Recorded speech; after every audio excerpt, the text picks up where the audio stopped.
खबर शामिल करते हैं जैकबाबाद से। हमारे नुमाइंदे अब्दुल बाकी की रिपोर्ट के मुताबिक जैकबाबाद कोरोना वायरस के मुमकिन फैलाव की रोकथाम को मद्देनजर रखते हुए जैकबाबाद पुलिस, पाक फौज, रेंजर्स और हसास इदारों की जानिब से फ्लैग मार्च का मकसद शहरियों में कोरोना वायरस से बचाव की खातिर लगाई गई पाबंदियों पर अमल दरामद को यकीनी बनाने के साथ साथ कोरोना के मुतालिक आगाही फैलाना है।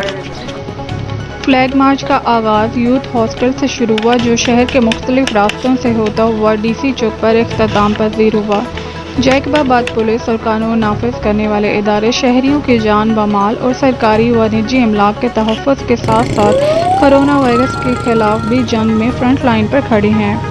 शहरी कोरोना वायरस से मुतल्लिक़ हुकूमती SOPs पर अमल दरामद वसी तर कौमी मफाद में है। शहरी हुकूमती SOPs पर अमल दरामद करें, गैर ज़रूरी नक़्ल व हरकत से इज्तनाब करें। देखिए ख़ुसूसी रिपोर्ट हमारे नुमाइंदे अब्दुल बाकी की।